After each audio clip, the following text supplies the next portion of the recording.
From South Carolina Public Radio, this is the South Carolina Lead. I'm your host, Gavin Jackson, and this episode was recorded on September 26, 2023, in South Carolina Public Radio Studios here in Columbia. Sorry this is a little late, folks, but that's because we were at the rally for Donald Trump in Summerville, that's right, on Monday, and we heard from several of his dedicated supporters, which you will hear from in a moment.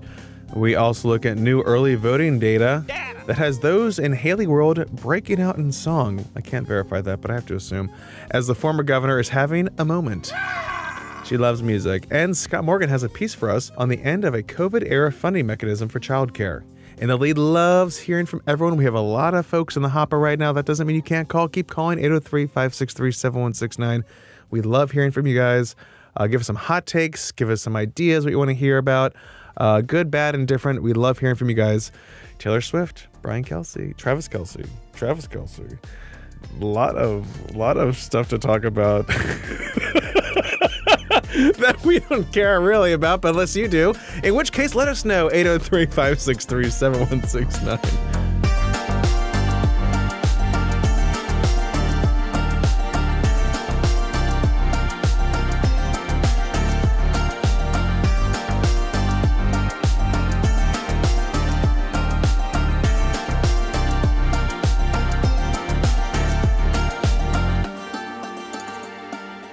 They don't care about the 4 criminal indictments. They don't care for other candidates in the race, whom they consider weak. They don't even care about standing in the sun for hours to hear their leader, former President Donald Trump, speak for some 40 minutes Monday afternoon in Summerville.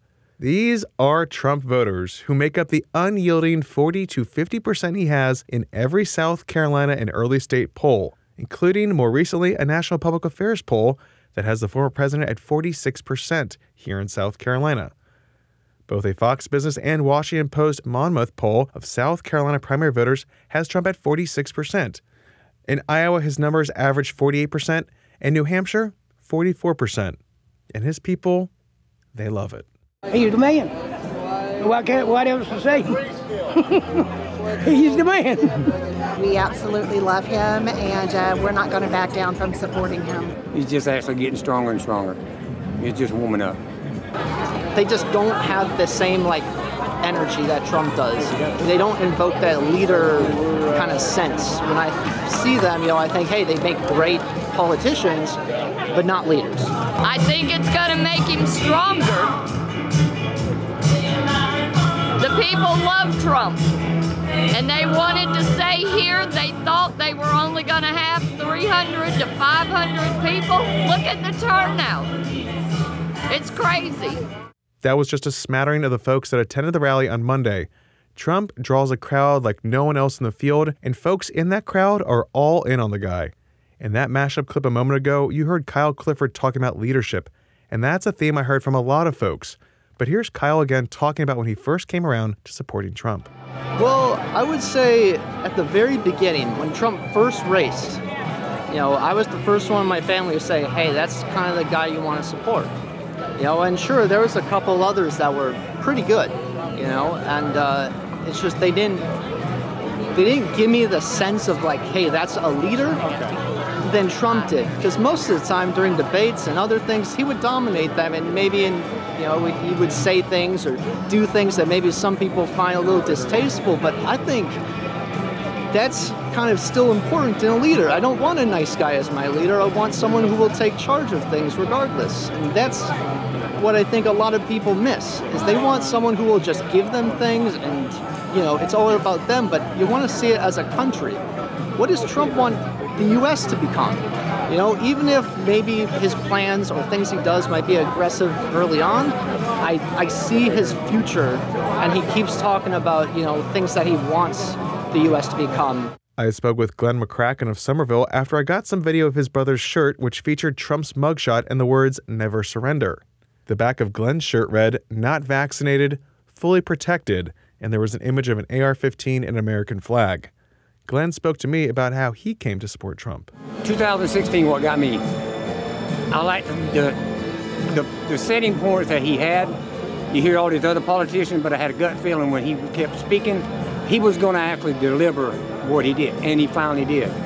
A president finally did what he said he was going to do. And I just wanted to do more, and I promise you, he'll make it happen. So a little bit similar there to Kyle Clifford. And like those two, Cindy Roberts has been an unwavering Trump supporter since the beginning. She also is the Colleton County chapter chair of Moms for Liberty, a nonprofit group that supports parental rights and education. Here's Cindy saying that she stands for Trump herself, as Moms for Liberty does not endorse candidates. Cindy Roberts loves Donald Trump. I'm just going to tell you, Cindy Roberts loves Donald Trump, and I've supported him from day one, and I will continue to support him because of everything that he stood for with our police officers, with our families, with just with everything regarding the family. He's very strong, and I believe he's the strongest candidate when it comes to family values. Michael Rads said he's tired of seeing higher crime rates, misguided inner-city youth, and illegal immigration running rampant. He said that he would be a martyr if needed to show the freedoms he sees that have been lost under Democratic rule. You know, I mean, I say January 6th. I mean, I wish I'd have gone. You know, I really would have. I mean, just because. I mean, I didn't pay attention enough. And I mean, we the people. I mean, that's our house. You know, I mean, like, we have the right to take that back. We have the right to overthrow our government. I mean, I don't have to sit here and, you know, listen to a boss that sits here and takes advantage of me at work and abuses whatever it may be. I mean, would you sit there at work and deal with that? We have 10,000 people holding down 360 million. That's an average of 36,000 people per one politician. How are we not, you know, stopping it? How are we allowing it to happen? Debbie Garlett, who moved to South Carolina from New Jersey 2 years ago, wore matching cowboy hats and flag motif t-shirts with two friends from New Jersey who were visiting. How you doing? She, like everyone else I spoke with, said that the 4 indictments and state and federal charges levied against Trump only empower him and make him stronger. They say he is fighting for them, and that sacrifice only endears him further to them. Here's why Trump is Debbie's candidate. Because he never should have been out. The country was doing great when he was the president. He stood for everything moral, and he still does. We are living in an evil time right now. I can't even believe it's like the epitome of evil. But he's not having any of it, no matter what it is. He'll keep those borders shut. He'll keep the children safe. It's just, we're living in, it's an atrocity what's happening in this world. Trump landed in Charleston shortly after noon on Monday. Before heading to Sportsman Boats in Summerville, he popped into his campaign headquarters in North Charleston and stopped by Palmetto State Armory in Summerville, where he looked at guns, and a campaign spokesman mistakenly said that Trump bought a Glock with his likeness on it, but that was later clarified. Trump said he wanted to buy it and posed with it. Federal gun laws prohibit those under federal indictment from purchasing a firearm. Like his last visit to the state for the annual South Carolina Republican Party Silver Elephant fundraising dinner, Trump again scored big endorsements, this time from Attorney General Alan Wilson, Secretary of State Mark Hammond, House Majority Leader Davey Hyatt, and Assistant Majority Leader Jay West.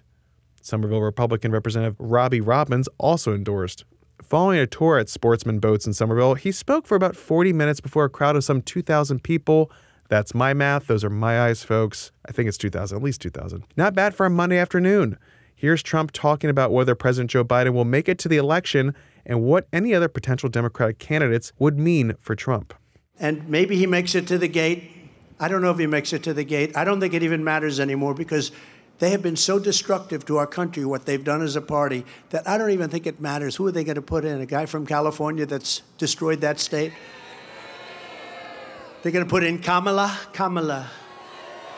Actually, our numbers are better against Kamala than they are against Joe, so maybe we'd like Kamala too. But 2024 is our final battle. With you at my side, we will demolish the deep state. We will expel the warmongers. Get them all out of our government. We will drive out the globalists. We will cast out the communists, the Marxists, the fascists.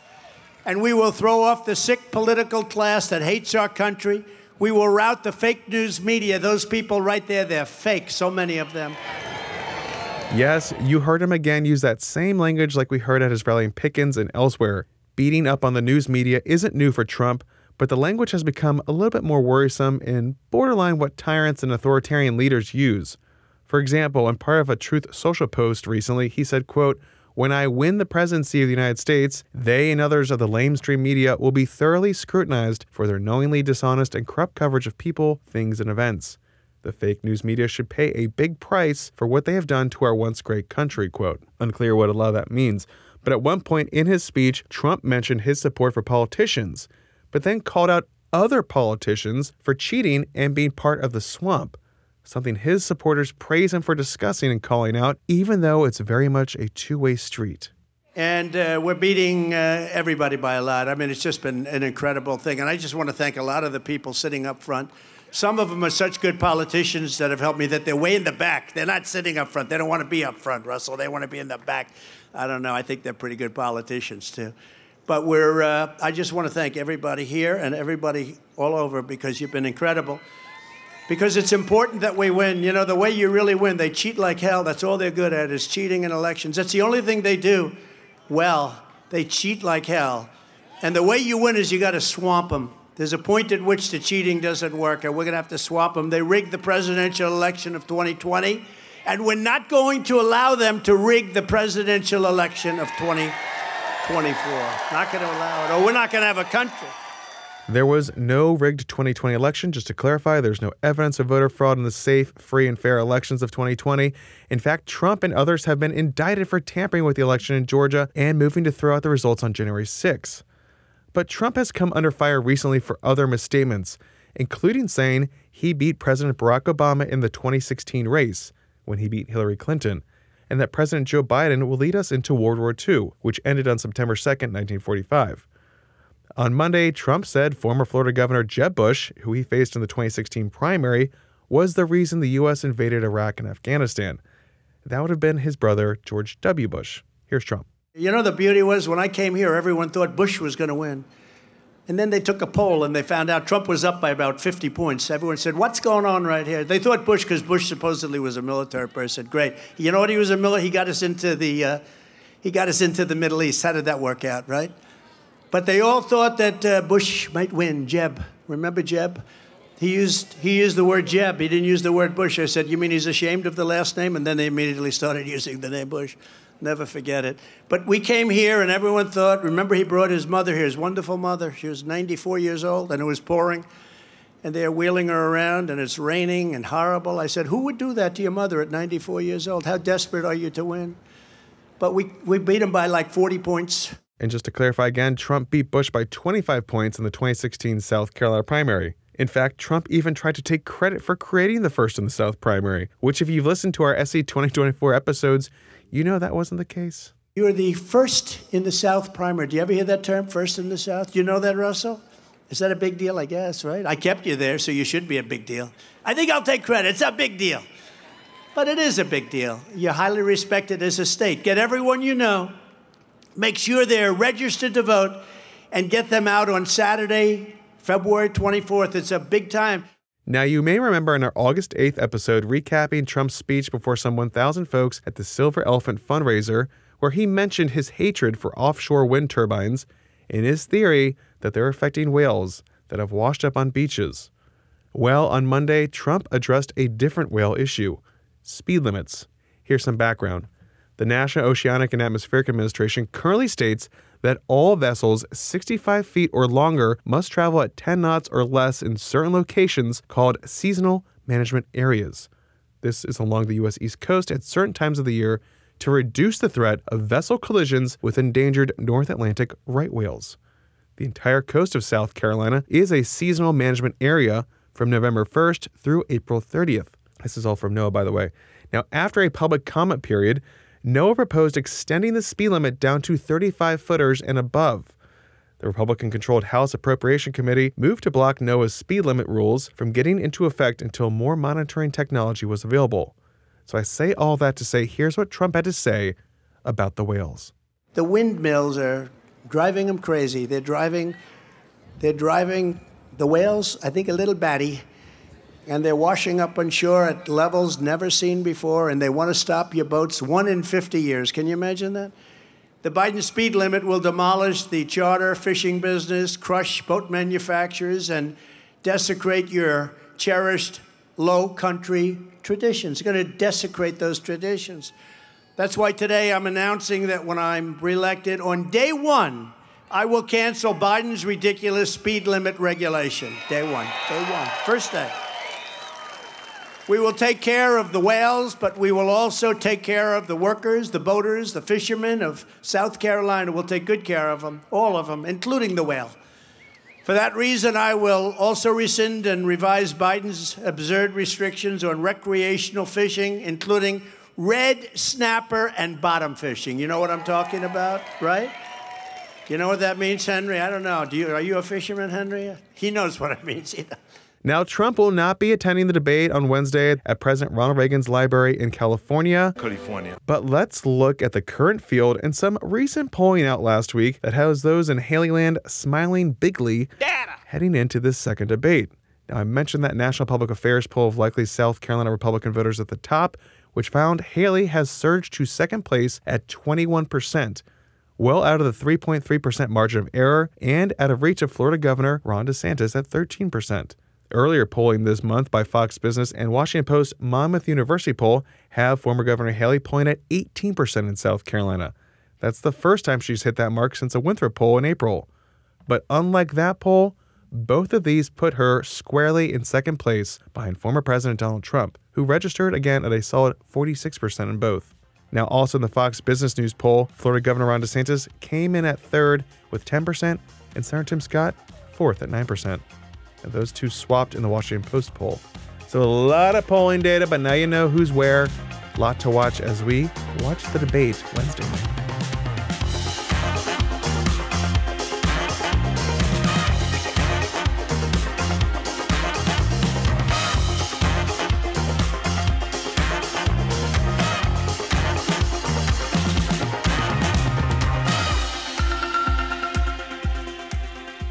Okay, a lot of Trump, a lot of politics, but Scott Morgan with South Carolina Public Radio has this report on the end of a COVID-era program that supported childcare programs in South Carolina and across the country.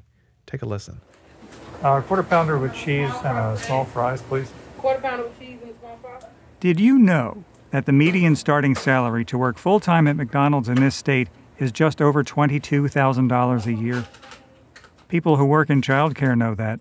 Our competition is fast food.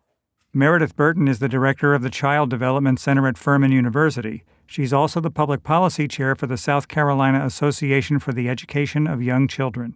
Literally, I can interview somebody and an hour later they can be 3 blocks up the street at McDonald's being offered a signing bonus and more money hourly than I can pay. It's a real problem. And that's the root of why so many in the child care field are so worried about the end of this month, because that's when federal COVID-era funding to support child care centers goes away. Now's the time to reauthorize and make permanent these funds that were made available during the pandemic. Ann Warner was the CEO of the South Carolina Women's Rights and Empowerment Network, or SCREN, until she stepped into another job just this week. She's talking about the $24 billion given to all 50 states 3 years ago to help keep child care work afloat. She says that infusion of cash into the industry was acknowledgement of how fundamental child care is to the American economy. The pandemic laid all that bare for all to see just how much our entire society relies on the child care sector. The $955 million South Carolina received from ARPA, the American Recovery Plan Act, went a long way towards buoying the industry. For one thing, it allowed child care centers to cover and raise salaries, which on average in South Carolina are also about $22,000 a year. And the job requires certifications and education that working in the fast food or retail sector does not.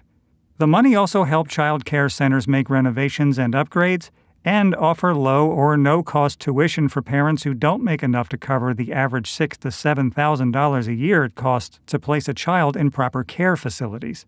Now, with federal money gone, many in the child care field worry that small businesses that spent ARPA money on ways to improve livelihoods and access to child care won't be able to operate without the boost. That pandemic money was just such a huge help to a system that was already struggling even before the pandemic. Amanda McDougald-Scott is a child care industry researcher and consultant in Greenville. Taking that money back away is just going to have a devastating effect on child care, I'm afraid. Few, though, including McDougald-Scott, are expecting another round of federal money to keep things going. And some predictions about how bad things will get without more consistent federal money are dire. There's some research that was done by the Century Foundation that showed that about 618 centers are estimated to be closing in South Carolina, which would affect about 50,000 children. DSS, the South Carolina Department of Social Services, manages that ARPA money and has allocated almost 3/4 of it so far. DSS is currently using ARPA funds to cover the cost of background checks because that's something that providers had to do for every employee. Conley Ann Ragley is the Chief External Affairs Officer for DSS. So we are taking on those fees. We're also taking on the fees of relicensure because we know that childcare centers operate on very thin margins. We're encouraging providers to do wage increases or wage supplements for their employees, to give them signing bonuses or to give them retention bonuses. Ragley disputes that data from the Century Foundation report that McDougald-Scott mentioned, by the way. She says DSS was never contacted and that the sample size taken of child care centers in the state is too small to draw such sweeping conclusions. She does agree that the child care industry nationally is in a bad way, but she also says that the answer is about more than money. Does money fix all of the problems? I don't think so. Does money magically open childcare centers and provide the employees to work in them? No. So for someone just to say that money is the answer and, if we were to receive state or federal dollars, that money is just going to magically clean up the childcare crisis in South Carolina and across the country, I would say no. Ragley points to legacy child care providers established long before any ARPA funds came along as proof that a pool of federal money is not necessary to operate a successful business. She also says private companies should be taking the lead to provide child care for employees on site, which some already do, but that also does raise further questions about which employers could afford to offer that, where they might be based, and which employees making what salaries will have access to that kind of perk. Thanks for the report, Scott. You can find that story and more at southcarolinapublicradio.org.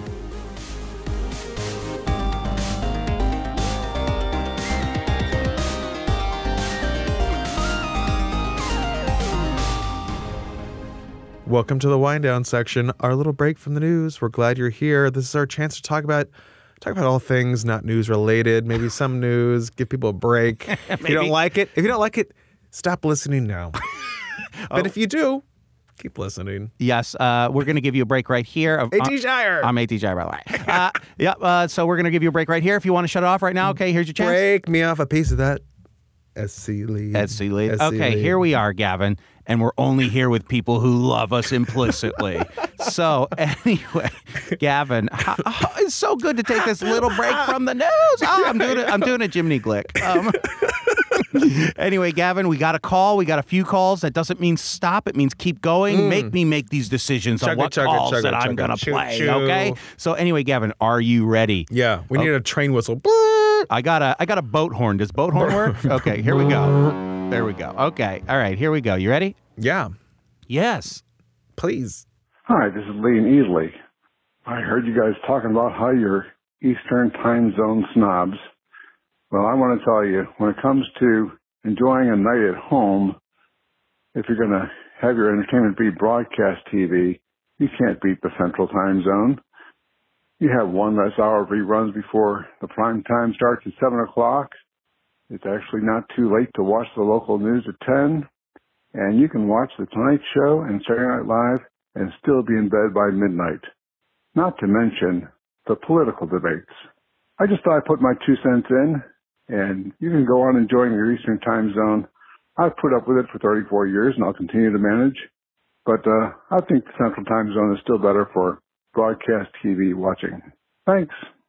Lee from Easley with the absolute great point about TV programming in the Central Time Zone versus the East Time Zone. I can't think of another argument that I would allow fly. You know what I mean? You're right. That. You're right. You're correct. I think Lee, you are right. Yeah. So, I mean... But we were so disoriented in the Central Time Zone. We couldn't even figure out how the TVs worked. I was so out of it, I couldn't even figure out how to turn it on. The remotes are different. The TVs are different. I've flown to L.A. I've had bigger time zone differences, but going into that Central Time Zone...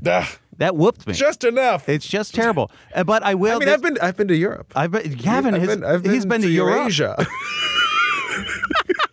Anyway, and nothing messes you up like the Central Time Zone. It doesn't. It is the worst. But I can agree. So the Eagles played at 7 yesterday on Monday night. 7 Eastern. 7 Eastern, let's be specific. Because there were 2 games. And that means the game ended at 10 p.m., which was nice. And so it can go to this. And it does bring me to my next point, that I had a perfect football week this past week. And I know Gavin doesn't care about this at all, but he does care in the way that I'm in a good mood today. The smile. I haven't seen the smiles return to his face in so long. This has been really good for him. So on Thursday, the Giants lose. Go Birds. And then Saturday, Gamecocks win. Go Cox. Go Birds. Clemson loses. Amazing day. Then Sunday, Commanders lose. Gavin, I'm so sorry. Yeah. Go Birds. And then Sunday afternoon, Dallas loses. I support Go that. Birds. And then Monday, Eagles win. I mean, this is amazing luck for me. Part of the AT Shire football sports universe where we're just happy that he's happy. Thank you. Yes. But we're going to call us now for the Clemson thing. Clemson. Yeah, that's fine. I and mean, the Commanders. come Back at me me up here, folks. Yeah, I mean, that's great. You love to see it. Also some big news in the football world, AT. Oh, God. I don't even really want want to. This? I don't even AT, really want to heard talk of about this. This is the news coming into the little break from the news, okay? Gavin, of course, is talking about Taylor Swift attending a Chiefs game. Mm-hmm. And to see her beau. I'm so sure that we're going to have Amy or Abby or my aunt on to chide me about this, but I don't think any of this is real, okay? I'm so outside of this that cynical. I don't think any of it is real. Someone can call in and correct me if they feel so inclined. You have just activated the Swift hive, but and I'm fearful for our podcast. I truly believe. I think there's something. I think there's happiness there. I think that Sunday was the first time that they actually met. I also think that it is a giant PR stunt, and everyone is talking about it like he's a Prince Charming, and like fairy tales are real. Yes, and I'm like, all right, everyone needs to listen to themselves a little bit. I got a blank space, baby. I'll write your name. I don't know what that's from. We all want her to be happy. I don't care about the happiness of billionaires at all, and I don't care about celebrity culture. Period. That's true. I know, but I don't know why you're in on this. Because I think you're just too cynical. And I think we should let them be happy. And if someone's happy, I'm going to let them be happy. I love the Kelseys. I want to be on record that I love the Kelseys. And if it's real, I hope that it's good. We lost a mega couple with Tom and Giselle. So the NFL needs this. There's a void, and we need filling, and America needs this. We need a Brad Pitt and a Jennifer Aniston or a Reese Witherspoon with a Ryan so Phillippe. Long ago. I know. The people want that, AT. They're thirsty. You think I don't know what America wants? I have a podcast. I have a podcast. I think I know a thing or two about what America wants. But yes, I'm firmly in the camp that this is a giant PR stunt, and everyone's like, she doesn't need any more PR. But I just want to point out that she's obviously addicted to attention. So they're all celebrities. They're all celebrities. I'm just saying, every last one of them is addicted to you paying attention and talking about them, even if all you do is pay attention and talk to them. Okay, enough of this. Oh, and I love you all. Yes, go Birds, everyone. Yes. Anyway, have a good week. Gavin, that was say just goodbye. A brutal little screed of a wind down section, and I apologize for that, folks. But please give us a shout. Turn some cynical hearts of stone into love and the wind down at 803-563-7169, like Lee did from Easley with that great point about the Central Time Zone. And you can always leave us a review on Apple Podcasts. We've been getting some great reviews there. A lot of you really showing support for that episode that we did on abortion with Scott. We'll try and do some more of that in the future. And you can stay up to date with the latest news on scetv.org and southcarolinapublicradio.org. And don't forget to support your local newspapers. For the South Carolina Lead, I'm Gavin Jackson. Be well, South Carolina. I've read the stare decisis on rubber v. glue. This guy. It was preceded by Sticks v. Stones, an ongoing lawsuit in the orthopedic community.